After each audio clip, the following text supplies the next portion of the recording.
Ladies and gentlemen, I'm pleased to open this 128th Annual General Meeting of Audi AG. Pursuant to Section 21 of the Articles of Association of Audi AG, I, as Chairman of the Supervisory Board, shall preside over this meeting. I would like to welcome you most warmly, the shareholders, the shareholder representatives, the media representatives, our guests, and all those participating on the web. Let me also welcome political representatives. To name just a few of our guests of honor, let me welcome Harry Mergel, the mayor of Heilbronn, Timo Frey, the mayor of Bad Friedrichshall, and Sepp Misselbeck, the mayor of Ingolstadt. Thank you very much for having taken up our invitation to come here to the annual general meeting to Neckarsulm. Ladies and gentlemen, as usual, we're going to offer guided tours of the plant. These tours will begin half an hour after the end of the meeting. You can visit the final assembly of the Audi A4 and of the Audi A5 convertible.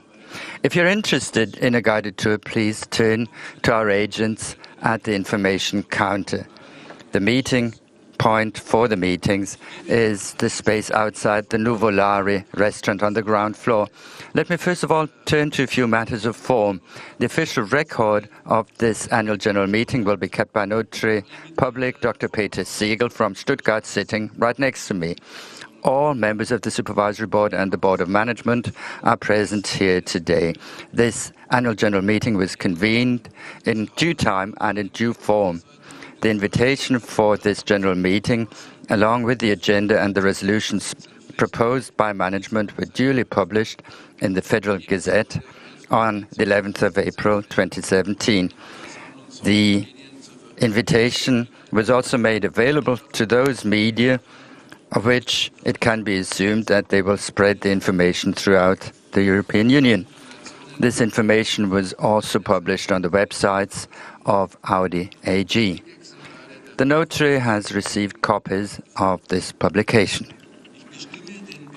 The attendance area of this AGM comprises the seating area and all rooms accessible to you from here, including the check-in and check-out. All shareholders within the attendance area are participating in the AGM. This meeting will be transmitted throughout the attendance area on the PA system. It can be heard throughout the attendance area. Ladies and gentlemen, in exchange for your admission tickets, you received voting card forms. Please make sure that you received voting card forms in exchange for all your admission tickets. If this should not be the case, you can ask for your voting card forms at the entrance. Please always keep them on you. And the attendance record is not yet completed, but it can be read on a terminal screen on the ground floor near the information counter. Ladies and gentlemen, the attendance record is the foundation of the voting results, so it always has to be kept up to date. If you should leave the meeting early or temporarily, please turn to our agents at the checkout.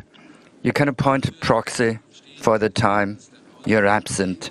Audi AG have made Mr. Rainer Maas and Reinhard Schöttl available as proxies for you, the two young gentlemen that you can see here in front. The voting card forms include forms for appointing a proxy, and please bear with us that we need to be very careful about recording attendance.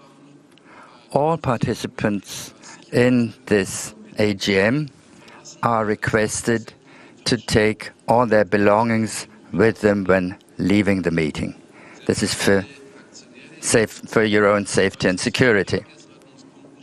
Ladies and gentlemen, if you want to take the floor, please turn to the speaker's point right next to the stage. Please state your name and also the name of your shareholder association, if applicable, and the items on the agenda you want to speak on, and your attendance number. You will find your attendance number at the top of your voting card. Ladies and gentlemen, let me now ask to rise in honor of all the deceased of the Audi Group since the last general meeting.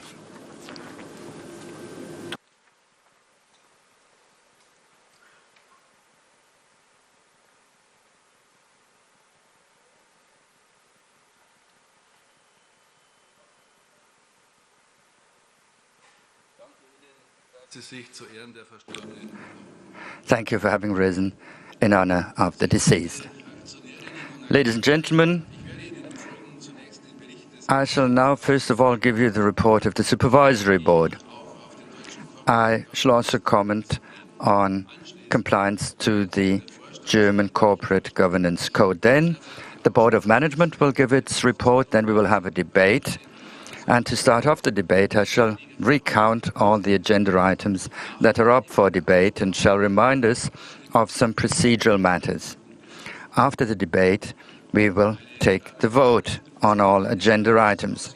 Ladies and gentlemen, let me start my report on the Supervisory Board by expressing my thanks to the members of the Board of Management, to all employees of Audi AG, for all the hard work that they have put in this past fiscal year. I'd expressly like to include all employees of all entities of the Audi Group. They put in a lot of effort, a lot of passion and devotion, doing their best for customers and for the company. I would like to thank them very much here today. Ladies and gentlemen, there have been some changes on the Supervisory Board of Audi AG since the last general meeting. As of the 30th of June 2016, Sibylle Wankel resigned from her office as a member of the Supervisory Board of Audi AG. As of the 30th of November 2016, Norbert Rank retired from the Supervisory Board of his own accord. He was a member for 17 years. As of the 31st of January 2017, Dr. Christine Hohmann-Denhard resigned as a member of the Supervisory Board of Audi AG. The Supervisory Board would like to express its thanks and its recognition to all the former members for the work they did for Audi. Upon request by the Board of Management of Audi AG, the local court of Ingolstadt appointed Irene Schulz as of the 11th of July 2016, Rita Beck as of the 13th of December 2016, and Hiltrud Dorothea Werner as of the 16th of February 2017 as members to complement the Supervisory Board. On the Board of Management, there have been the following changes since the last meeting. As of the 23rd of September 2016, Dr. Stefan Knirsch resigned in agreement with the Supervisory Board from the Board of Management of Audi AG. His successor, responsible for technical development, is Dr. Peter Mertens, appointed on the 1st of May 2017. Dr. Mertens, let me welcome you to this group. We all wish you every success in dealing with your comprehensive tasks. Ladies and gentlemen, in the past fiscal year, as in the years before, the Board of Management informed the Supervisory Board in a regular, timely and comprehensive manner. Decisions of fundamental importance were deliberated upon by the Board of Management and the Supervisory Board. The Supervisory Board focused on the general economic environment, the business situation, the business policy, risk management and risk situation, and consulted with the Board of Management in great depth. This was done at the ordinary Supervisory Board meetings every quarter and also by means of regular written and oral reports by the Board of Management. At its meetings, the Supervisory Board also dealt with the risks and opportunities of Audi in some key markets. Let me just name the US, China, Russia, and further European markets as examples. Other topics were, for example, the further development of subsidiaries, women's share within the company, especially on management, and the technological fields of digitization and alternative powertrains. In addition, the Supervisory Board was informed on the realignment of business processes in technical development and any supporting measures in great detail. I discussed important current issues with Mr. Stadler quite regularly and not only at Supervisory Board meetings. This included, among other things, questions of strategy, planning, business development, and the risk situation and risk management, including questions on integrity and on the compliance of the Audi Group. The Supervisory Board confirmed the Board of Management's strategic decisions by adopting the Human Resources, Financial and Capital Expenditure Planning. At its fourth ordinary meeting in 2016, the Supervisory Board decided, along with the Board of Management, on the Statement of Compliance pursuant to Section 161 of the German Joint Stock Companies Act. The work of the Supervisory Board was very much influenced by the diesel crisis once again in 2016, especially on the V6 3.0 TDI engines. There were two extraordinary meetings in 2016 and one in 2017. The Presidium of the Supervisory Board had 4 more meetings apart from the 4 ordinary meetings. These extraordinary meetings served to prepare and take decisions on the DOJ criminal settlement agreement, the so-called second and third partial consent decree, and the CBP settlement. All these agreements had been concluded subject to the Supervisory Board's approval.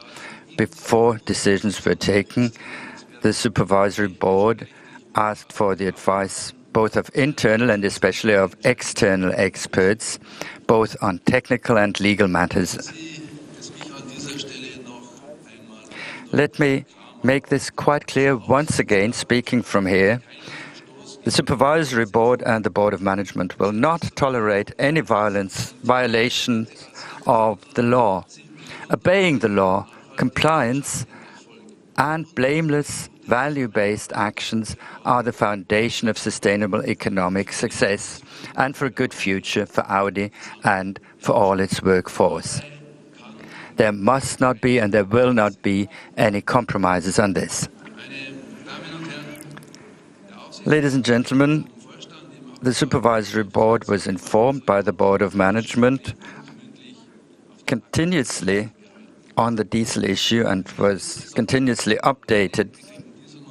This especially applies to the V6 3-liter TDI diesel engines developed by Audi, and it relates to what happened in the US and also in other countries of the world, for example, in South Korea, Japan, and Australia. All members of the Supervisory Board were present at more than half of the meetings. The average attendance in the past fiscal year was 95%. Before ordinary meetings, there were comprehensive consultations of the members of the Presidium. The Mediation Committee did not have to be convened in 2016. The Audit Committee had meetings once a quarter in 2016. The committee focused on the annual financial statement and consolidated financial statement for 2015 and on other topics like risk management, compliance, and internal auditing. The Audit Committee also dealt with the half-year's financial report for 2016 before it was published. The committee discussed its content with the Board of Management and with representatives of the Auditing Committee.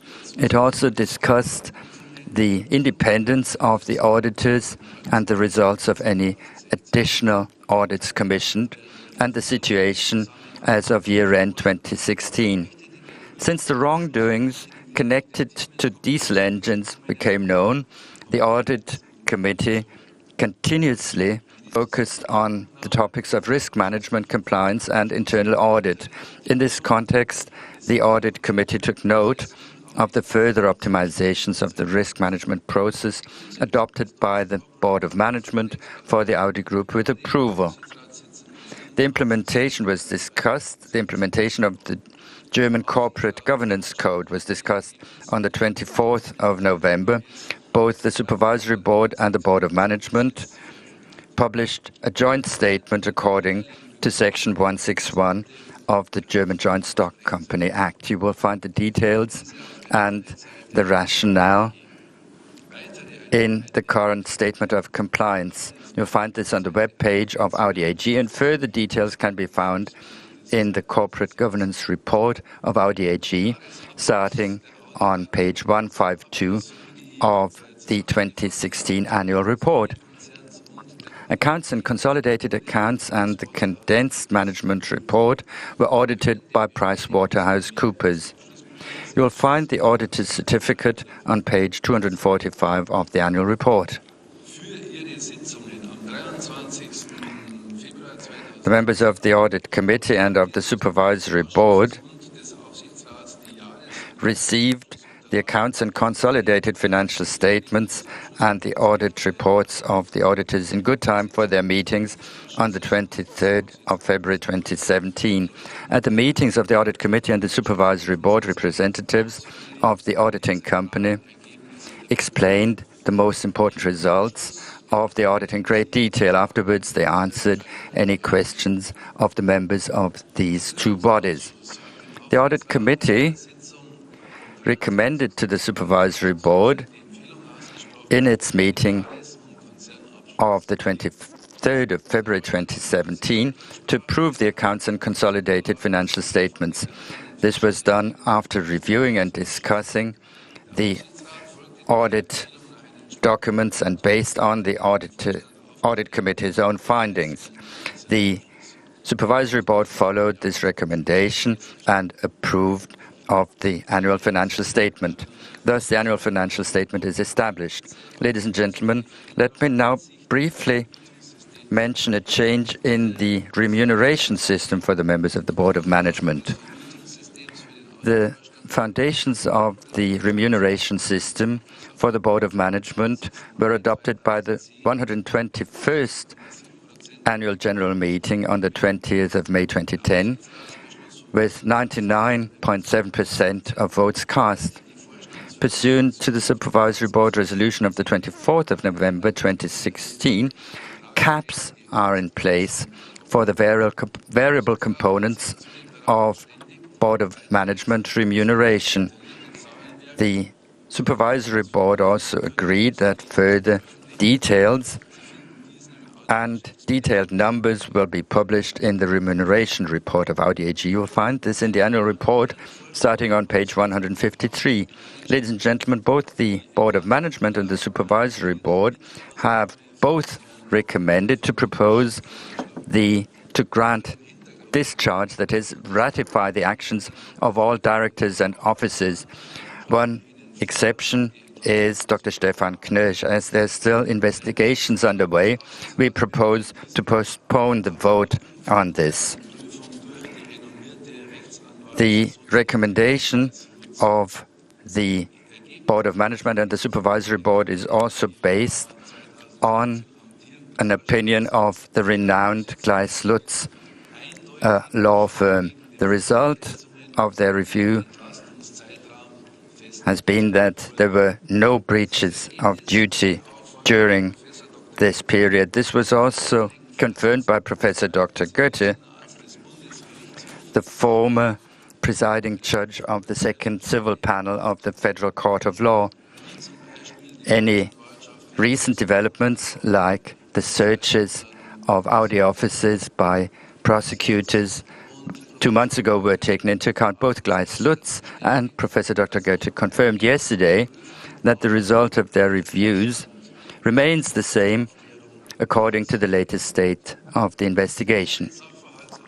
This investigation was carried out by the Jones Day law firm on behalf of the Supervisory Board of Volkswagen AG, supported by the Deloitte auditing firm since September 2015.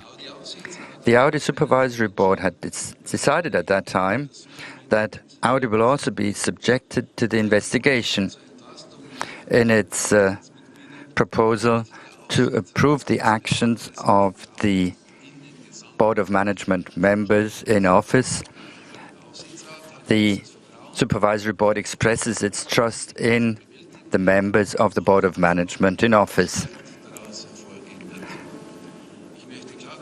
Let me point out quite clearly that the approval of the acts does not mean waiving claims for damages of members of the Board of Management or the Supervisory Board. The Supervisory Board, of course, will review, independent from the decision on the approval of the actions, whether any damages claims exist against former members of the Board of Management or members of the Board of Management in office now, whether these exist or should be asserted. The Supervisory Board reviews this irrespective of persons, counseled by the Gleiss-Lutz law firm. In the Supervisory Board decisions, it is only the interest and the well-being of the Audi AG that is taken into account. In order to make a decision, we need to know the facts as precisely as possible, and this is why we're continuing with the investigation.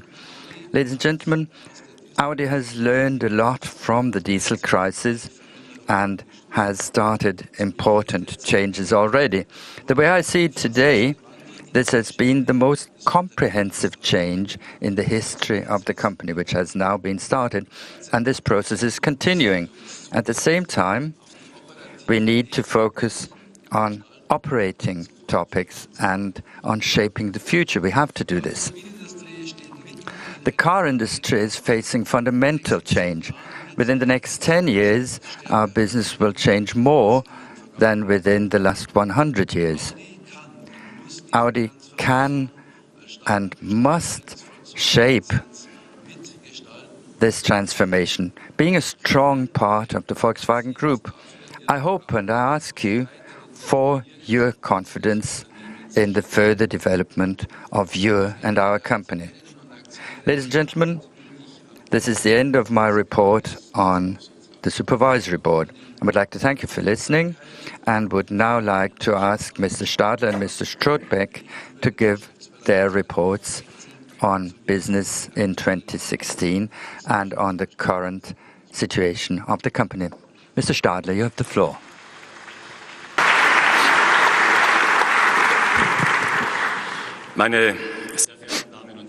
Ladies and gentlemen, welcome to all of you from the Board of Management colleagues and myself. I would like to start my speech with news that we received 2 weeks ago. The Center of Automotive Management Research Institute in Bergisch Gladbach named Audi the most innovative brand amongst all automobile manufacturers worldwide. I believe that this is outstanding recognition of our company and of our employees' enthusiasm for technology. Audi is the most innovative brand with the best vehicle concepts, the best design, and the best automotive connectivity inside the vehicle. And therefore, I would like to say, right at the beginning, on behalf of the Board of Management and the Supervisory Board, a heartfelt thank you to everyone at Audi. Every day, we do our utmost to achieve progress for our customers. And I would actually say that for 1.5 years now, our employees have been working even harder to prove how seriously we take our aspirations. Because, yes, we have had a hard time since the beginning of the diesel crisis. Tarnished customer confidence, many inquiries from authorities all over the world, enormous expensive for technical solutions and recalls, and in parallel, external challenges that increase the headwind in our everyday work, such as turbulent markets, currencies, and the global political conditions. And last but not least, we are right in the middle of the biggest transformation in our company's history. And I should say that this, doesn't require, and if that doesn't require enough effort, it is therefore even more important that we achieved robust earnings in 2016. And without doubt, ladies and gentlemen, 2016 was one of the most challenging years in Audi's history. Nevertheless, 2016 was not a lost year for us. We made great progress with clearing up the diesel crisis. We set the right strategic course for 2025 with new products, new technologies for digitalization, sustainability and urbanization. And we demonstrated continuity in our business operations with an operating profit before special items of 4.8 billion euros. And I can say that after special items, we achieved an operating profit of 3 billion euros. The diesel issue, surely, was by far the biggest special item. It has had a serious impact on us, and therefore I would like to begin reporting to you on the current status. A task force for the diesel issue, headed by Dr. Bernd Martens, is working worldwide literally day and night, together with colleagues from Volkswagen. This task force is driving solutions for our customers, and it is working on settlements with the authorities. We have already made very good progress on solutions for our diesel customers. About 2.3 million cars of the Audi brand with a 4-cylinder TDI are affected. More than 1.2 million of them have already been in our workshops and have had a software update. In the United States, about 14,000 Audi A3 models are affected. Customers there can choose between several options: a buyback, or early return of a leased car, or a field fix. The authorities have already approved such a field fix for model year 2015 cars with this engine. You know, we want to convince as many US customers as possible to have their car software updated and to keep their cars. Now about the 6-cylinder TDI engine. With regard to EU type approval, there have been no objections to our 3-litre V6 TDI engine. Nonetheless, like some other manufacturers, we are carrying out a voluntary service action for selected models in Europe. In the United States, we agreed with the authorities early this year on the procedure for 83,000 cars with a 3-litre TDI engine. Nearly a quarter of them, that is about 20,000 cars, are equipped with the first generation of that engine, those of model years 2009 to 2012. We are offering to buy back those cars from their owners or to accept early returns if the cars are leased. Alternatively, we want to offer a technical modification as soon as it is approved by the authorities. Then the customers will be able to choose between buyback, return or field fix. More than 75% of the effective automobiles with 6-cylinder diesel engines in the United States are from the second generation. Those cars are to be given a software update, and in some cases, new hardware will be installed. The US authorities still have to review and approve this technical solution, and after the field fix, the cars will comply with the emission regulations in force at the time of type approval. The settlement under civil law with all parties in the United States and the so-called second partial consent decree is to be assessed as an important next step. The settlement meets the demands of the Environmental Protection Agency, EPA, the State of California and the California Air Resources Board, CARB, the Department of Justice, DOJ, and the private plaintiffs in the court-appointed steering committee. As a consequence of this diesel crisis, we are carrying out far-reaching reviews at Audi.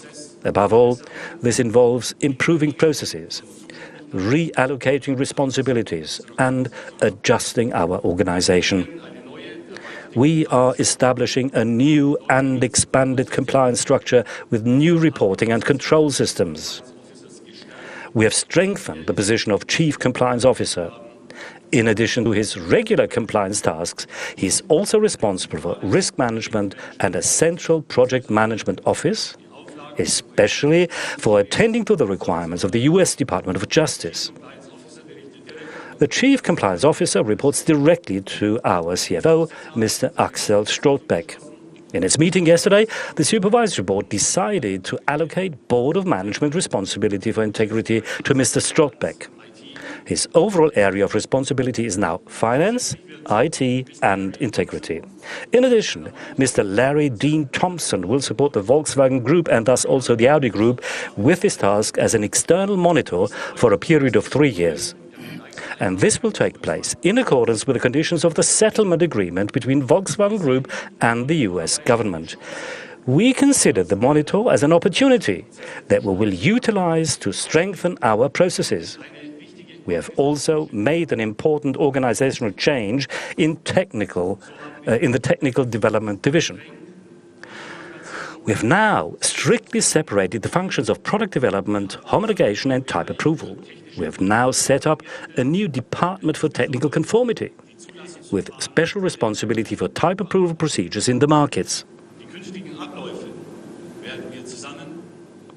Together with Peter Martins, we will organize the processes, and surely he's the new Board of Management member for Technical Development, and he's been with us since the 1st of May, and at this point I would like to welcome you most cordially as a member of the Audi Board of Management. Ladies and gentlemen, the process of clearing up is not yet completed. We will continue until this job is done. And with the tenacity that our company is well known for, we at Audi are acting with absolute determination to make sure that nothing like the diesel crisis ever happens again. We therefore undertake to regain the trust of the authorities and our customers and place it on a firm foundation to make the law and ethics into the ultimate benchmark for our actions and to show that we stand for transparency, honesty and dependability. In a few minutes, my colleague Axel Strothbeck will tell you about the year 2016 from a financial perspective. He will also inform you about our business development in the first quarter of 2017, and he will talk about the company's key metrics based on our sales success last year. In 2016, the Audi brand delivered nearly 1.9 million cars to customers. This is an increase of 3.6%. And since 2010, we've had the 7th year of growth running. We do nearly half of our business in Europe, and we sell every 10th car in the United States. And every 3rd Audi is sold to China. In China, we have had a significant decrease in sales since December. This is an ongoing process and has had an impact on the start of this year. In our current phase of comprehensive strategic realignment, the Audi dealers in China have been rather cautious with their business.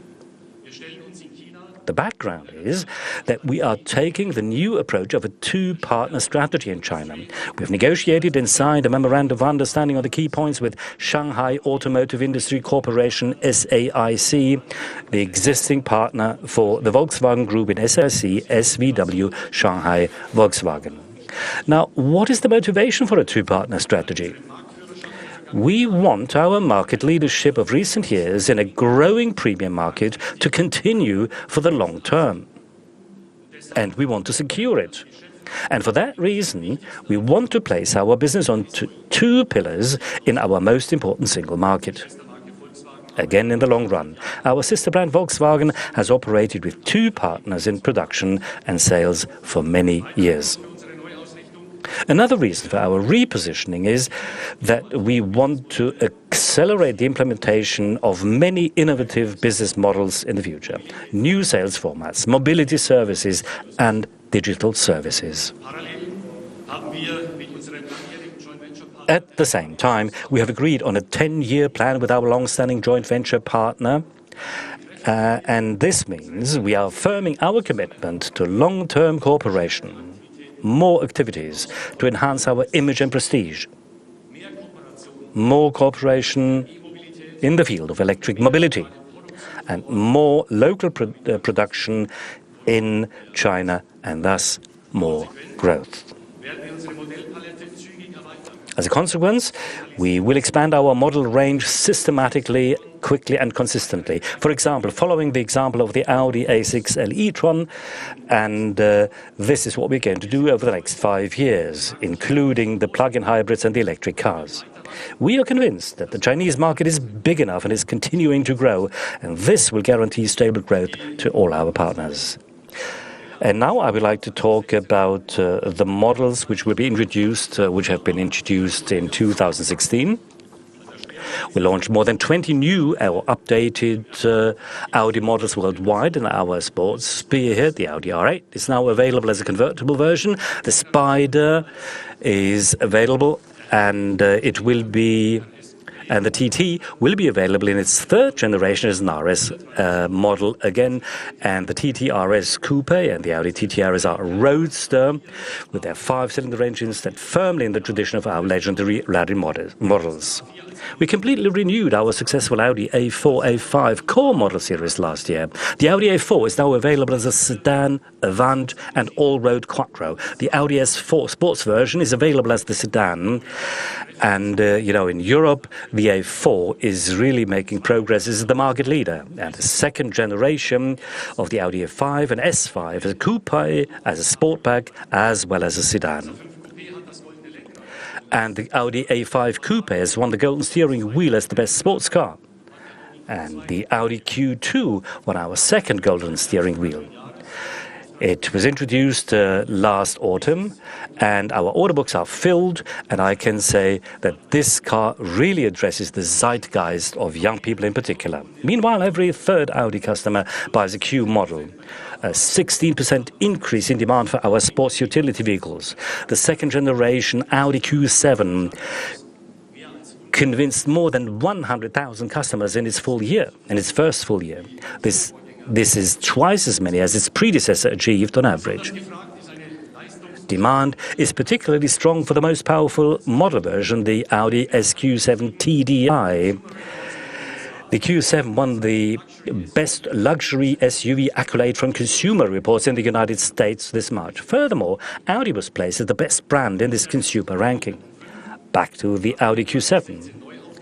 We relaunched it in 2016, and outside Europe we also offered a new model for the world, and this is being produced in San Jose, Chiapas, Mexico. We are presenting our new models in the Audi Forum Neckarsulm today, outside the building and here on the ground floor. Our sporty RS models can be seen on the next floor above. Anyone who has seen these products understands the passion of our Audi employees. 88,000 people stand for our brand and for our success. 88,000 people are suffering from the disrepute that the diesel issue has brought to us. With these 88,000 people, we are tackling our future, and we will steer through this crisis. Despite all of last year's difficulties, we will pay the employees of Audi AG an average profit participation of €3,510 at the end of May.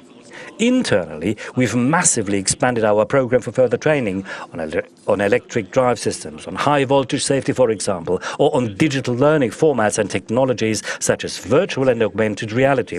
Electrification, digitalization are core competencies with which we are systematically strengthening our strategic resources.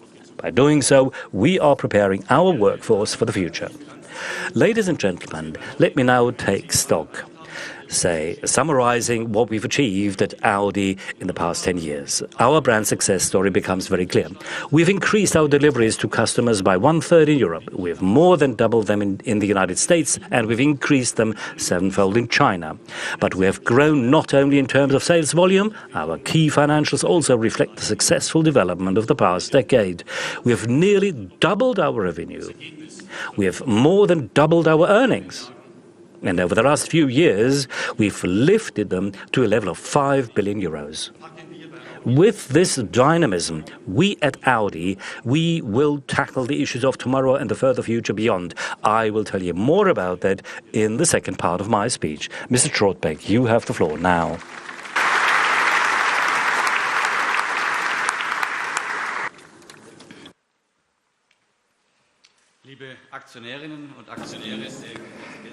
Ladies and gentlemen, I'm delighted to welcome you here in Neckarsulm today at the 128th Annual General Meeting of Audi AG.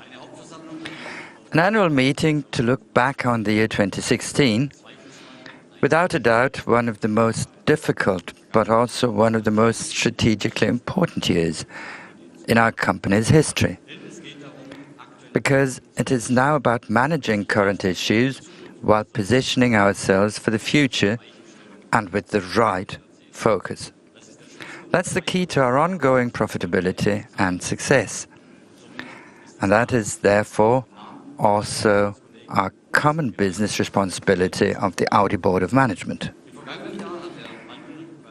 Audi's transformation already started last year, and it is tangible, as is made clear by the title of our annual report, Turning Moment. With new technologies and changes in people's values, a great transformation is ahead of us that applies to the entire automotive industry, but it will also have a major impact on society as a whole and on us personally. And digitization is just the breeding ground for constantly accelerating change. The pressure to change is enormous.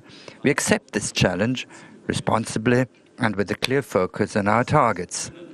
We have already proven that we are capable of that. We have developed from a volume brand into a global premium brand and are now one of the top players in the industry. Today, our products set benchmarks with quality and design, for example, and especially with innovative technologies. So change is part of our DNA. The challenge is that we are strategically repositioning ourselves while securing the profitability of our current business model. With our new strategy 2025, we've therefore launched a package of measures under the heading of Speed Up. This program helps us rethink our processes to utilize opportunities and to optimize cost structures, with the sole goal of securing our future viability and profitability in the interest of all our company's stakeholders. I will return to this topic later in my speech. In this way, we will manage the transformation out of our own resources, and in this way, we succeeded in achieving a robust operating profit and a strong cash flow in 2016. And despite all the challenges, we had a robust development also in the markets. We increased deliveries of the Audi brand by 3.6% in 2016.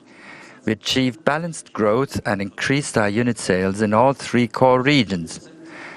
In the United States, for example, our growth of 4% was significantly stronger than the generally weak market.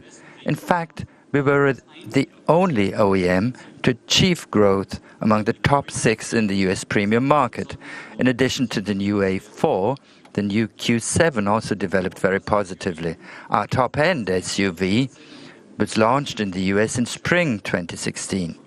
Since then, we increased our sales of this model by about 60% to more than 30,000 units. Across all our Q models, we increased our unit sales in the US by about 19% to more than 100,000 vehicles. And we were particularly pleased to receive the award from the US magazine Consumer Reports, Best Car Brand 2016, and as Mr. Stadler has already mentioned, for 2017 as well. In the Europe region, we posted strong growth, once again despite numerous political and economic uncertainties. The A4 is actually the European market leader in its segment. This represents a volume growth of 25% compared with the previous year. We delivered a total of 857,000 cars to customers in Europe, representing growth of more than 7%. Our performance in 4 of that region's markets was especially pleasing.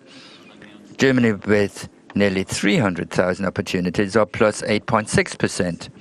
The United Kingdom, despite the Brexit vote, was at the record level of approximately 177,000 cars.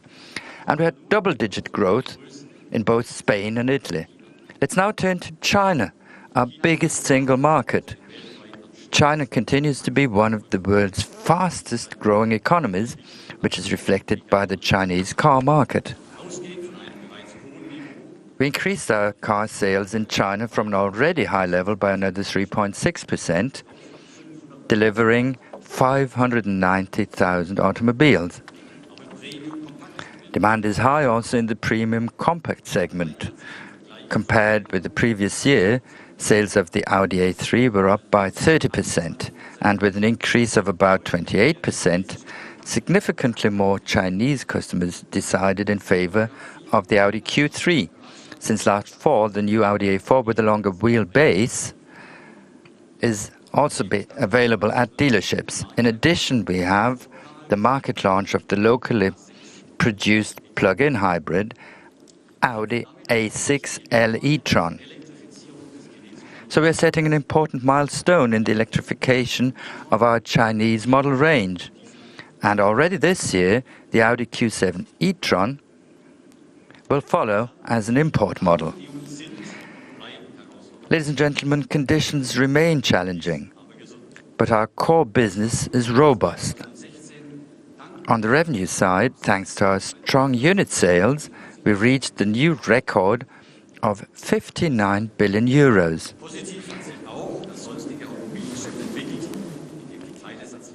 Our other business has also developed. This includes the delivery of parts for local production in China. Currency effects were disadvantageous, however, due in particular to the depreciation of the British pound. Also, the launch of new models at first led to lower revenue. In the year 2016, for example, we launched the new generation of the Audi A5 Coupe, and at our new plant in San Jose, Chiapa, Mexico, we started production of the next generation Audi Q5. So let's have a look at the most important cost positions. The Audi Group's cost of goods sold increased by 5% to 49 billion euros due to the growth in sales and also because of the diesel crisis. However, improved product costs and productivity had a positive impact as in the previous years. Selling expenses of 5.8 billion euros were at the prior year level. Against the backdrop of growth in unit sales and despite special items due to the diesel issue, that's quite an achievement. We have good brand and price positioning that strengthens our car's residual values and protects our profitability. Now let's have a close look at other operating income, minus 405 million euros compared with minus 119 million euros in 2015. There's an impact on our figures here from risk provisions relating to the diesel crisis. There was a positive effect, however, resulting from gains on the settlement of currency hedges. The bottom line is that the Audi Group achieved an operating profit of 3 billion euros in 2016, which is significantly lower than the previous year. Ladies and gentlemen, despite a good operating performance, our earnings were reduced in 2016 by special items totaling 1.8 billion euros. They include an expense of 162 million euros connected with airbags from the Japanese supplier Takata. And we had expenses of 1.6 billion euros in the context of the diesel crisis. This amount relates to technical measures, sales measures, and legal risks in connection with the settlement agreements in the United States. Yes, that is certainly a high financial burden, but it is also great progress in the context of clearing up this issue. We're now focusing more intensely on our core business again. Excluding special items, purely from business operations, that is, we achieved an operating profit of 4.8 billion euros. On that basis, our operating return on sales of 8.2% remains within our strategic target corridor of 8 to 10%. The main drivers of this earnings development include, above all, the strong demand for our automobiles of the Audi brand. Furthermore, with our speed-up program, we initiated important optimizations of processes and costs, resulting in additional positive effects. There were negative effects last year from the growth-related increase in fixed costs and higher advance expenditure for future topics. We systematically further expanded our model and technology portfolio. The ramp-up of our new ultra-modern plant in Mexico also initially reduced our earnings. And currency effects had a negative impact. To sum up, I can say that we achieved solid earnings in 2016 despite extremely difficult conditions and during a phase of important strategic investment. As you can see, our business operations are robust and resilient, and that is the important point to me. This is also demonstrated by the continuation of our very good cash flow. As before, this is one of Audi's strengths, even in times of strong headwinds. Like in the previous years, we financed all operating and strategic investments completely out of our own resources. With a net cash inflow of 2.1 billion euros, we once again had a substantial positive cash flow. This means we have net liquidity of 17 billion euros at year-end 2016. One thing is clear. We need not only the resources, but also the right plan to be successful in the future. And we have it. We are therefore increasing our focus on return and cost discipline. We are performing a balancing act between cost discipline and important investments in the future. I previously mentioned our strategic program of measures, Speed Up. We will gradually implement it, and I'm personally involved in that implementation. The initial positive effects of the Speed Up were already apparent in the past financial year. This is a clear sign of the motivation and atmosphere of change in the entire organization. And I can tell you that the funds that we will free up will be in the medium and long term. We are streamlining our portfolio, prioritizing products and engines. We use common parts, we reduce complexity on the products, but also throughout the whole company. And last but not least, we are redefining core processes and are digitizing them. Let me give you a few examples from different business units. Production, for example, is being made fit for the future. The fully interconnected and intelligent factory is our objective, the smart factory. In technical development, we're relying more and more on virtual methods, for example, when introducing digital prototypes. This does not only speed up processes, it also makes development more flexible and faster, and it saves costs. Thanks to the group-wide introduction of video chats that can be used directly at the workplace, we also meet the needs of globalization, avoiding unnecessary travel and cost. So, despite worldwide major projects, we reduced our travel cost by 15% in 2016. Ladies and gentlemen, profitability is something that is not only especially important to me, but to all my colleagues on the board of management. It's our goal to grow profitably. This is a clear commitment to our premium claim, premium products with premium margins. We have many new technologies in the pipeline offering real added value. First of all for our customers, but also for ourselves and for you as our shareholders, so that the product positioning and the price positioning of the Audi brand, and thus the company's success, can be improved further. We're also going to optimize our conventional business further and expand it by new business models. One thing is clear, our cars will remain the core of our business model. The customer and the quality of our customer relationship are in the focus. In this way, we are creating new businesses surrounding the automobile world of our customers, for example, based on function on demand. Mr. Stadler will discuss this in more detail. Ladies and gentlemen, 2016 was a difficult year for Audi, and we have started a lot of new things despite all the challenges, and you can rely on this. We also have ambitious goals for 2017, and we will continue working on them consistently. For example, we set up the autonomous intelligent driving GmbH at the beginning of the year, a wholly owned subsidiary of the Audi AG, advancing autonomous driving and related business models. Today, we would like to take a vote with you on concluding a control and profit and loss sharing agreement. It's item 5 on the agenda.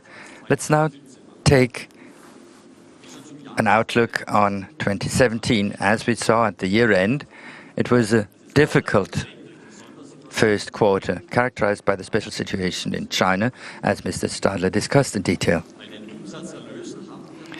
As far as revenues are concerned, despite the decrease in volume, we have nearly reached the previous year's level at more than 14 billion euros. This is still a good achievement, proving our good product and price positioning, thanks to successful new models like the new Audi Q2 and the new A5 series, and thanks to consistent discipline on cost, the operating result has even been improved slightly to 1.2 billion euros. Unlike the previous year, the operating result in the first quarter of 2017 was not charged by special items. At the end of these difficult 3 months, we are at 8.7% of return on revenue, so we're above our target corridor. This means robust performance under challenging conditions. Of course, we're aware that the months to come will also be challenging. Still, with our planned new models and new model launches, we see ourselves well prepared, so our ambitious forecast for the year still applies. We intend to grow further on deliveries. We have a clearly rejuvenated product portfolio that will help. To just give you a few examples, a completely new Q2 entry-level SUV, the new generation of the Q5, the gradual introduction of the new A5 models, A5 Coupe, A5 Sportback, and A5 Convertible, and we're launching the new A8. In other words, our pipeline is well filled, and so for the revenues for the current year, we also expect a slight increase. We have a strategic target corridor of 8 to 10% of return on sales, and on the return on equity, we intend 8 to 10%, and we will fund all our projects ourselves. In 2017, there were also outflows due to the diesel crisis. So we expect a net cash flow, which will clearly be below the previous year, but still positive. Without these one-off effects, in fact, we should be above the level of 2016. The capital expenditure will probably be within the strategic target corridor of 5 to 5.5%. As part of the new 2025 strategy, we also introduced a new metric, the R&D spending ratio. It is calculated as the ratio of R&D spending over revenue. This metric is an indicator of the innovative strength of our company, and it also helps us to develop efficiently. For this metric, we have set ourselves a strategic target corridor of 6 to 6.5%. In 2017, we will probably slightly exceed that corridor. This will be due to investment in future topics, the planned model launches, and the expansion of our product portfolio, especially in the upper and high-margin car segments. Ladies and gentlemen, I can assure you that things are changing in our organization, and we will systematically guide our company into a successful future. The current mood of optimism is helping us. It is our driving force. The ambitious long-term financial targets of our new strategy 2025 set the course. We aim to achieve an operating return on sales of 8 to 10% and a return on investment of 21%. Also, we plan to reach an R&D ratio of 6 to 6.5% and a capex ratio of 5 to 5.5%. And something which is especially important to me, all of that along with a positive net cash flow. Clear goals, clear responsibilities, and clear measurability are our premises. In this context, we have prioritized numerous projects and are systematically implementing them. We are making agility into an Audi core competence in all processes of the entire organization as a part of our corporate culture, because we have to be faster and more agile. Agility and flexibility are crucial success factors in a world that is changing faster and faster. We want to be successful in the long term and sustainably. In short, profitability is our focus. Ladies and gentlemen, there is no doubt that the four rings have great charisma. That will continue to be the case in the future. We work on that every day at Audi with great efforts and motivation because we continue to promise Vorsprung. Our strategy for the future is clear. The course is set. We now have to advance at full speed with maximum turning moment. Thank you.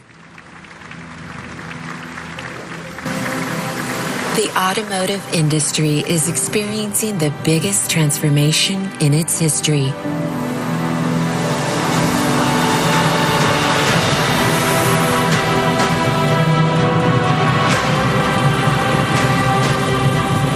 A challenge we are facing full of confidence.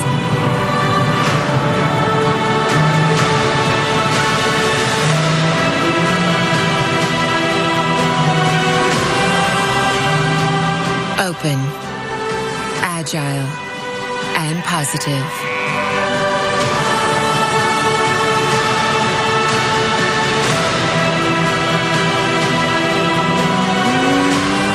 Change is in our DNA.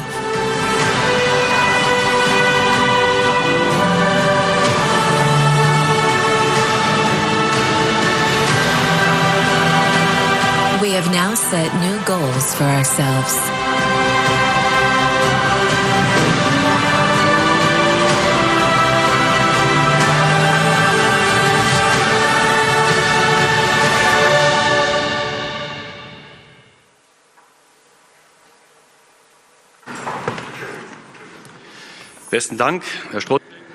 Thank you very much, Mr. Strothbeck. Ladies and gentlemen, you as shareholders and therefore as investors surely are interested in the future of our company. Now, where's this journey taking us? Now, in the second part of my speech, I will explain to you what we at the Audi Group have planned for the medium and long term. New models, new technologies, and strategic plans that will all affect the future of our company. We are rejuvenating our product range and will renew 5 core model series by mid-2018. Here are just 2 examples. On the 11th of July, we are going to hold our first Audi Summit in Barcelona. And at this event, we are going to present to the world everything that defines Vorsprung, Durchtechnik and our brand. We will have the world premiere of our high-end sedan, the Audi A8, with a completely new operating concept, which is generously dimensioned and intuitive. The new A8 will be produced here in Neckarsulm. This car opens a new chapter in our successful story of lightweight construction, one of our brand's core competencies. In the next generation A8, we're going to offer a key technology as soon as it is allowed by legislation in core markets, i.e. highly automated driving on motorways. At this point, I would like to emphasize the German government's commitment to piloted driving.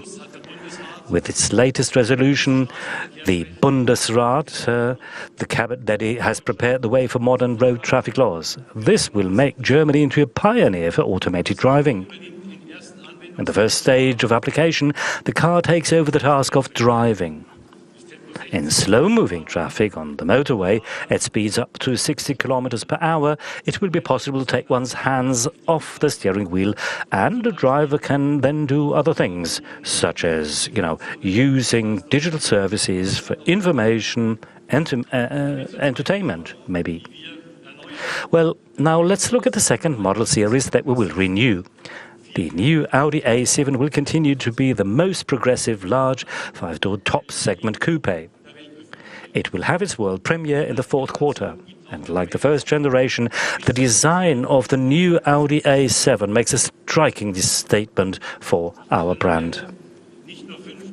But we are not only fundamentally renewing 5 core model series. In addition, we will supplement our product portfolio with some completely new models. And as you know, the Audi Q2 was our newcomer of the year 2016 and met with a tremendous response as our first crossover between sports utility vehicle and coupe.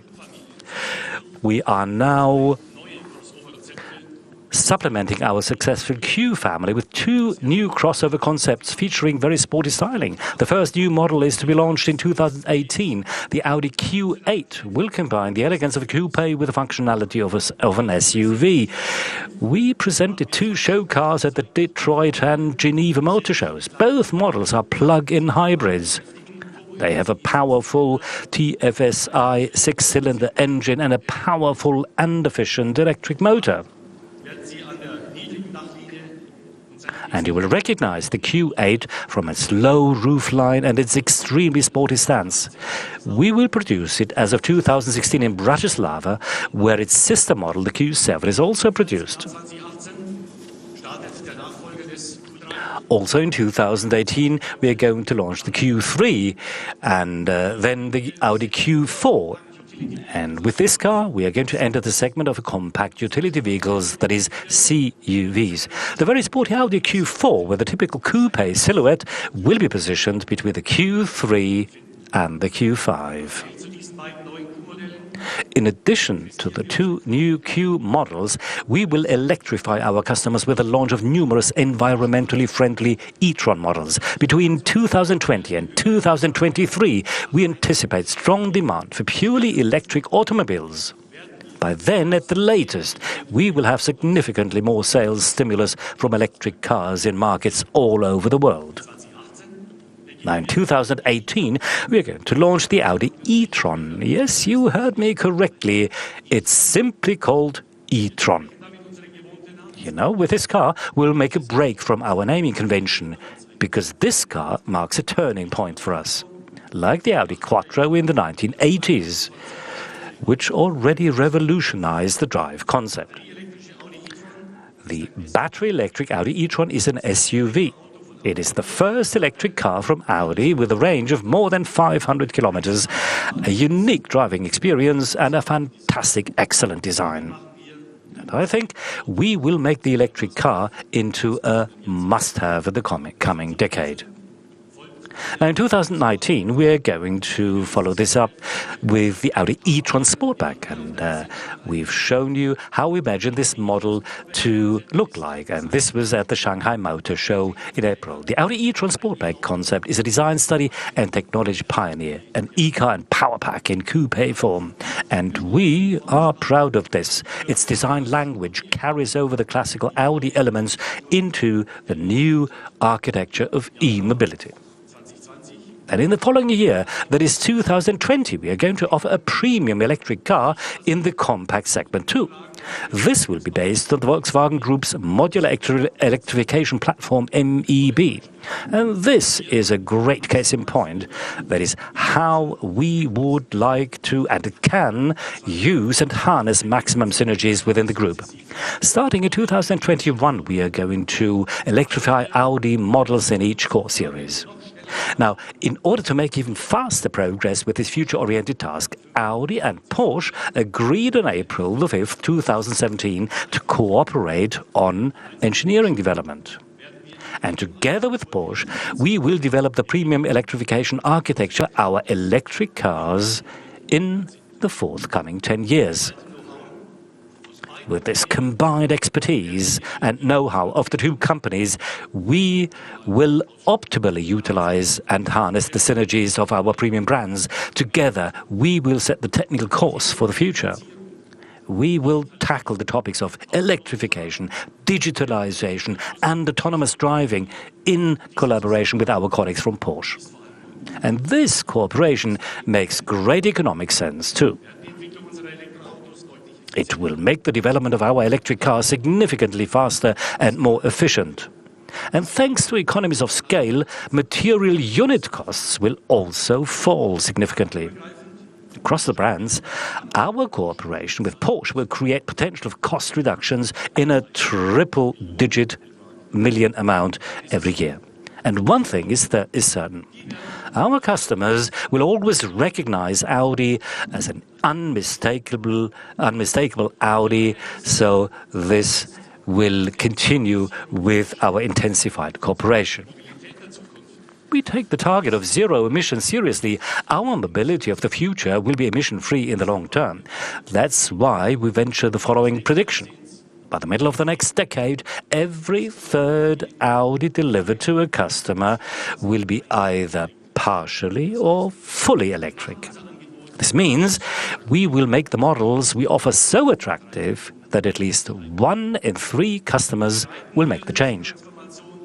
Now, how are we preparing for this transformation internally? Focus is very much important. In the long run, we will reduce our current drive versions by up to 40%. We are taking complexity out of the system and thereby freeing up resources for the electric drive systems of the future. And at the same time, we are creating a convincing system offering. This means that, as well as a charging solution for at home, the possibility to charge batteries is required when on long journeys. Therefore, we are taking on an infrastructure task, something which is unusual for a car maker. That is, we'd like to provide starting assistance for electric mobility. In Europe, the Volkswagen Group with Porsche and Audi plans to establish a joint venture in cooperation with BMW, Daimler and Ford.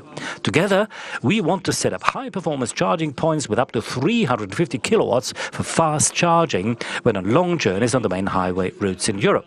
In the United States, the Volkswagen Group of America will start a similar project called Electrify America.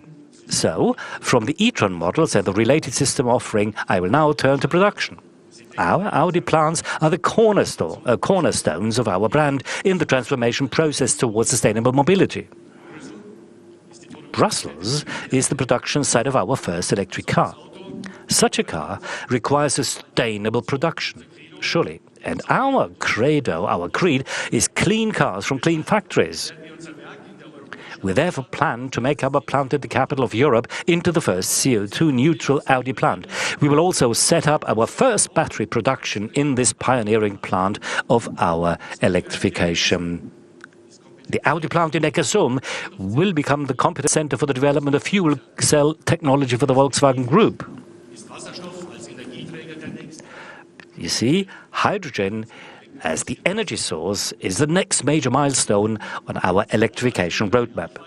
For customers who require cars with a very long range, the fuel cell will be a genuine alternative, lighter, quick to refuel, and highly economical in the future.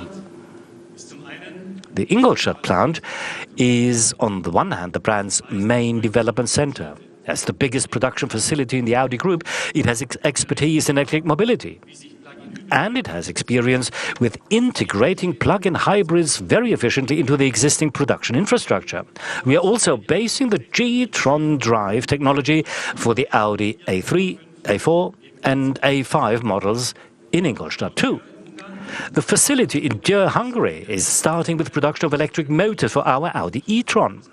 The logistics center close by is supplied, and this thanks to Hungary's biggest photovoltaic installation for industrial use with CO2-neutral energy. And following its successful start, Our youngest car plant in North America is now preparing for production of the plug-in hybrid version. The Audi Q5 E-Tron will soon drive off the same assembly lines in Mexico as its petrol and diesel siblings. Now, in this transformation phase, we will therefore need the conventional combustion engines in our portfolio also into the next decade. We are further developing our successful TFSI and TDI engines because revolution and evolution in drive system development go hand in hand. The G-Tron technology means, I just mentioned it, that stepping on the gas now takes on a completely new meaning for Audi customers. With our synthetic Audi E-gas, G-Tron models reduce the emission of fossil carbon dioxide by 80%. Now, to help persuade as many drivers as possible to switch over to clean gas, we now have a new offer for buyers of the new Audi A3 Sportback G-Tron. We are going to offer our customers the surcharge because we want to make sure that this is mobility for the future. And when running on Audi E-gas, the G-Tron emits only the CO2 that we have used when producing the fuel. This material cycle alone would actually be CO2 neutral. But when we take the complete energy generation process into account, the result is 80% less fossil carbon dioxide. Audi E-gas is a pioneering fuel. With the Audi A3 Sportback G-Tron, we have a model in our portfolio that appeals not only with its driving pleasure and environmental compatibility, it is also more reliable than any car ever before. In the endurance test carried out by the magazine Auto Build over 100 kilometers, our natural gas models give the best possible mark of 1+. And the Audi A3 G-Tron was the very first car to obtain this mark, which is impressive proof of the car's quality. With E-Tron and G-Tron, we are making our customers an offer to switch over. We know that any change takes time. For this reason, we will have at least one model in each series with an internal combustion engine, also as a mild hybrid until 2025. And this, thanks to our 48-volt electric system, it will recuperate braking energy better than ever before. And that will reduce fuel consumption. In the transitional phase, we have the plug-in hybrids I previously mentioned to serve as a bridge technology, providing emission-free driving for day-to-day situations and the range suitable for long journeys. Ladies and gentlemen, society's value system has changed over the last few years. This results in a sustainable and digital lifestyle. Our customers want to take their modern lives with them in their cars. That's why we will make Audi Connect into standard equipment in the foreseeable future. Each Audi will be part of the Internet of Things in the future. Its sensors will deliver valuable data for the new swarm or cloud intelligence. The next step will be to gather together our customers and fans online and to create added value for them. By 2025, we expect to have 10 million users on our digital platform. Together with new partners, we will offer entertainment, shopping, convenience, and lots more on this platform. In connection with digitalization, I would like to point out how our traditional hardware business model is also changing. Function on demand is a revolutionary concept in the car industry. Customers will pay for some of the functions only when they need them and books them. Some examples are the matrix function of LED headlights or new software functions in the car's Audi Connect system. This means, for the customers, more flexibility, but also individuality. Their Audi will always surprise them again and again. And the next owners will also be pleased about the updates and upgrades. And all this will be downloaded via our mobile telephony over the air. We are developing our worldwide production network into a large cross-border smart factory. And I would just like to say, welcome to the fourth industrial revolution. We are using the the power of electronics and big data. And surely we analyze complex production interdependencies in real time. We are digitally connecting all of the separate industrial processes and thinking beyond today's assembly lines. One day, we will have a modular assembly line whereby people will set the pace again and the car bodies will only drive themselves to those stations where they are needed. You see, I'm talking about an intensive human-robot cooperation. At Audi, the firm focuses on the human being, and I'm talking about self-learning machines. Artificial intelligence marks the birth of a new, exciting way of working in our factories. Ladies and gentlemen, in addition to sustainability and digitalization, we are pursuing a third important megatrend, urbanization. For 10 years now, more people worldwide have lived in cities than in the country.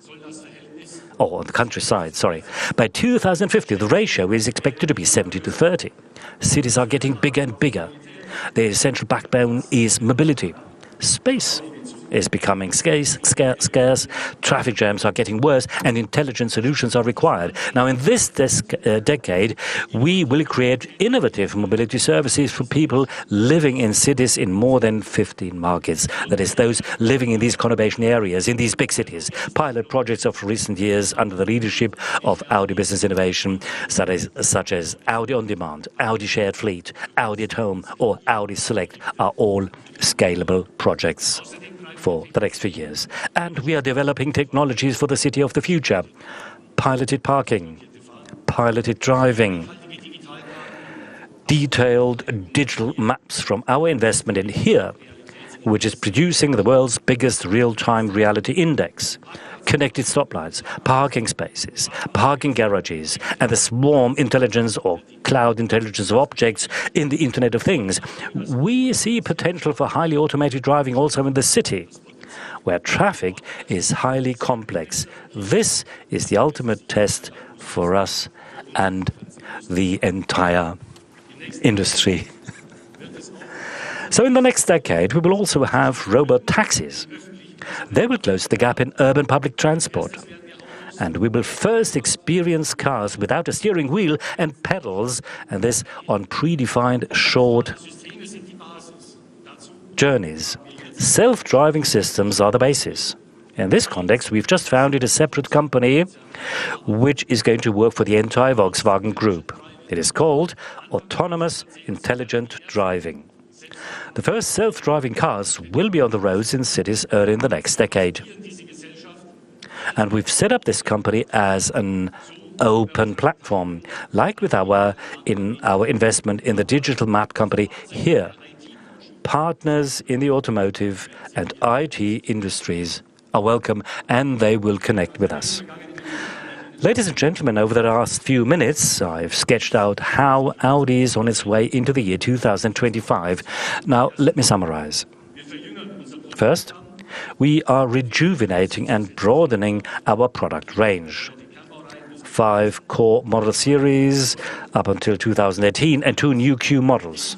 Second, we are digitalizing our products and our production with potential for connectivity in every Audi. Added value on our digital platform and the smart factory as a vision of a very connected manufacturing plant. Third, we are creating sustainable offers for the mobility of the future. The Audi E-Tron with convincing charging concepts and more electric cars being planned. A strong G-Tron family with innovative fuels. And by 2025, mild hybrids in each core model series. And new rules for sustainable supplier connections or relations. And fourth, we are applying our expertise and our technologies as an answer to the mega trend of urbanization with attractive offers for mobility in the future, in the city of the future, and the technology of pilot driving. And this includes the founding of the company which I just mentioned. So as you can see, we know where we want to get to, and we are positioning ourselves in the best possible way for the future. The diesel crisis has not yet been overcome, and it requires a lot of our attention and capacities. But new products and technologies are on their way. The automotive industry is in its biggest transformation of recent decades. Disruption is accompanying this transformation. And maybe, or probably, the diesel crisis was the worst disruption of all times for us. And nonetheless, it's giving us new strength, i.e., to leave behind things we've grown to like, but which have become too expensive. And we are doing this so that something new can arise. So this means we will reinvent ourselves by thinking from the customer's perspective more so than in the past, by having the right products, by daring to make a far-reaching transformation, and by standing united as a strong team behind this brand. Thank you very much for your attention.